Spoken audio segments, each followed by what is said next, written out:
सरकार ने 8वें वेतन आयोग का गठन किया है और सरकारी विभागों ने अपने कर्मचारियों का डेटा भी पोर्टल पर अपलोड कर दिया है। तो कब से ये वेतन आपके खाते में आएगा, उसके बारे में 5 बड़ी बातें सामने आई है। ध्यान से सुनना, इस वीडियो में सारी जानकारी आपको मिल जाएगी। नमस्कार, मैं हूं आपके साथ ममता तिवारी और आप देख रहे हैं न्यूज़ 18 का डिजिटल प्लेटफॉर्म। कर्मचारियों और पेंशन संगठनों के साथ आयोग लगातार बैठक कर रहा है।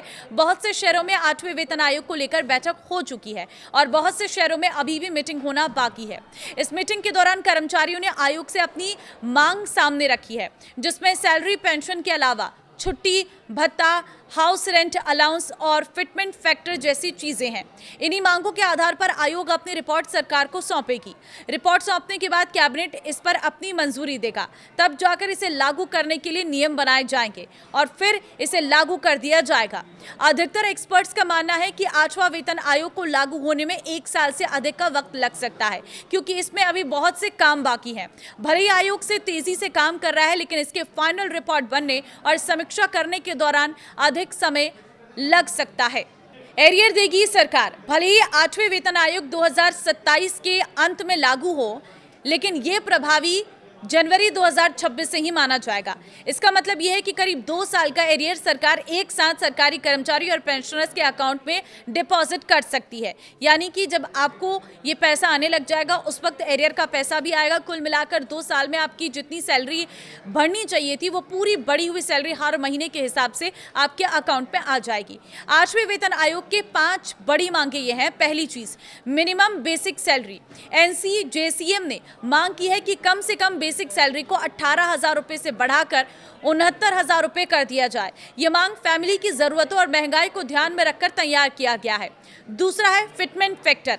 कर्मचारियों ने एक बड़ी मांग फिटमेंट फैक्टर को लेकर भी की है। कर्मचारियों की मांग है कि सरकार फिटमेंट फैक्टर को बढ़ाकर 3.83 कर दे। फिटमेंट फैक्टर के आधार पर ही बेसिक सैलरी में इजाफा करता है। अगर 3.83 फिटमेंट फैक्टर होता है तो ही कर्मचारियों की मिनिमम बेसिक सैलरी 69,000 रुपए होगी। तीसरी बड़ी बात है, हर साल 6% सैलरी पर बढ़ोतरी। कर्मचारियों की मांग सैलरी में हर साल बढ़ोतरी की भी है। सरकारी कर्मचारी मांग कर रहे हैं कि कम से कम उन्हें हर साल 6% की वेतन बढ़ोतरी मिले, ताकि उन्हें महंगाई से मुकाबला करने में आसानी हो। और चौथा, पुरानी पेंशन योजना OPS बहाल। इसके अलावा कर्मचारी संगठन की मांग है कि पुरानी पेंशन योजना को फिर से बहाल किया जाए।